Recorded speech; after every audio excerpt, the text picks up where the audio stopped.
او دا حدیث واورئ دا کوم حدیث چې زار توایم دا خو چلو جار اللازم مخشری سے مفسر دی په تفسیر کشاف کې به بیان کړي دا ورځي حدیث ارتوایم حدیث او دا حدیث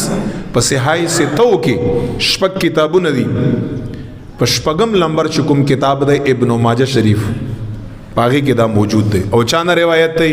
علی المرتضی رضی الله تعالی عنہ نه روایت دا علم باب هغه مبارک څه فرمایي حدیث دی اذا كانت ليلة النصف من شعبان فصوموا فقوموا ليلها وصوموا نهارها علی شیر خدا رضی اللہ تعالیٰ عنہ فرمائی نبی علیہ الصلوۃ والسلام او فرمایل اذا كانت ليلة النصف من شعبان کله چې شپه د براءت شي نصف د شعبان شي نبی علیہ السلام فرمائی فقوموا لیلها زما امتیانو شپه قیام خامخه وکړئ وصوموا نهارها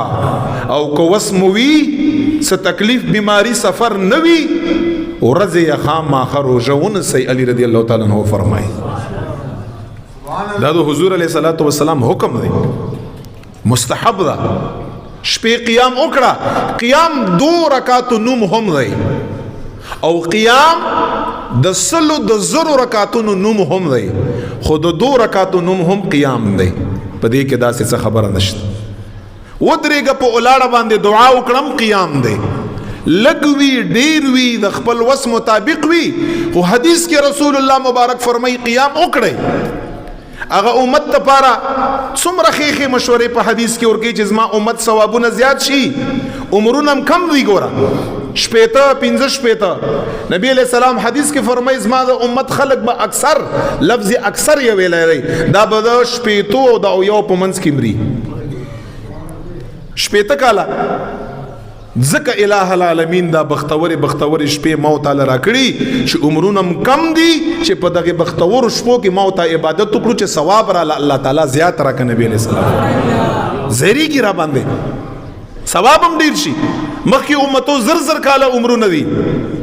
تب شپېته کاله نیکي زرو کالو والا عمر سره څنګه بیا مقابله کې خو چې دغه شپې ته راټینګې کړې دومره ثوابونه په میلاویږي چې د مخکینو د زرو کلو عبادت نستا د دغه یوې شپې عبادت الله ته زیات محبوب دی دا یاد وکړه دا عبادت او بیا څه فرمای حدیث مخکې ختم نه دی فقوموا لیلها وصوموا نهارها شپې قیام وکړئ او ورځې روزه ونیسئ جمعې ورځ به ان شاء الله تعالی بیا څه وی چې کله چې د شب براءت شپه څنګه راشي څنګه غروب وشي یعنی زیارت په ورځ باندې را روان چې څنګه نور وغورځږي په دغه حدیث کې فرمایي علی شیر خدا فرمایي څنګه نور وغورځږي نو فإن الله ينزل لغروب الشمس الى السماء الدنيا وی چې خدای پاک د خپل شان مطابق اول اسمان دنیا ته راکوز شي الله په هر ځای کې موجود دی دا دغه شپې صرف پروتوکول بیانوي چې هغه باندې ته پوه شي د خپل شان مطابق دا اول اسمان چې مونږ ته پسترګو باندې ښکاری دی حدیث کې دی الفاظو نه مراد قربت دی چې الله تعالی تاسو سره بیخي قریب شي نږدې شي سره چې څنګه غروب وشي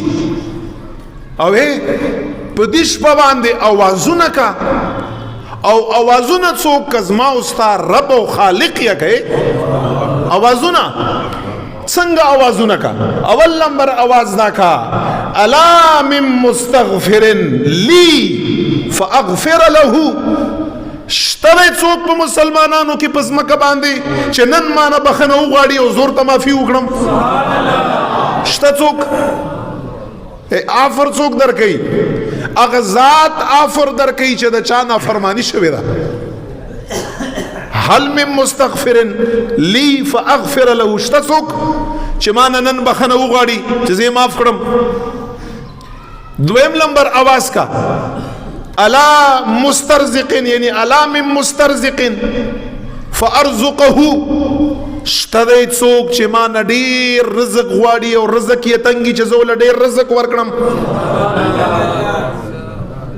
دریم نمبر فرمای الا مبتلن فاعافیه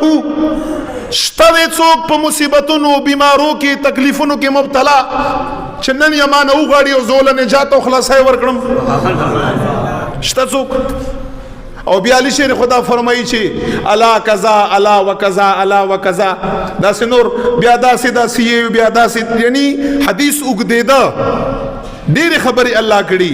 شته څوک داسې چې ما قربت غواړي شته څوک چې زما څوک رحمت غواړي شته څوک چې ما باندې څوک ځان بخي شته څوک چې څوک جنت لذي شته څوک چې څوک جهنم نه ځان خلاصوي وغواړئ نن چې دا ټول شی د نن په شپه باندې دله درکړم او دا اوازونه شروعي رب کائنات حتی یطلع الفجر غروب چې څنګه شپه شروع شي او تر کوم ټیم پوری تر دې پوری چې سبئی صبح صادق روخي چې الله تعالی په اسمان کې دا اوازونه کوي ټول شپه دا اوازونه کوي هل من مستغفر من مسترزق مبتلا شته څوک ها ما وتودیو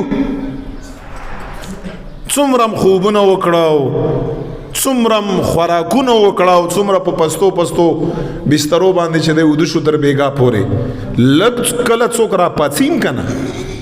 زما استا چې تاریخ وی په دغه عدالتونو کې او په 4 بجې باندې ولې 4 بجې موت نه ولورځو خو د ټیم اهمیتي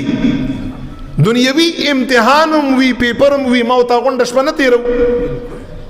سبا مونږ چرته سفري مونږ غونډه شپه نه تیرولې خو سبا ورځې د سفر اهتمام ویګن داسې د دغه شپې پروتوکول او اهتمام شته خوب به نه کوي شپه به تیري رب ته به کینی زما استاد 500 د شپېتو کالو ګناهونه دي او لګم نه دي او داسې شته چې ګوندې موتانه یو ګناه پاتې یو نه وي کړي څه شی موتانه پاتې دی چې نم دی کړی حقوق العباد رانه ټول پامال دي څه شم نه کړی نو خدای ته وګورئ دا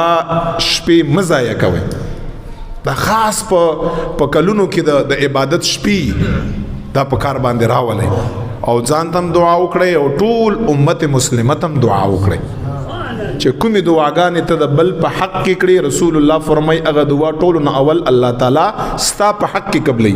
کته دا غواړي چې دا دعا د زما قبول شي دا دعا ته بل چاته کوه ستا په حق کې به قبلېږي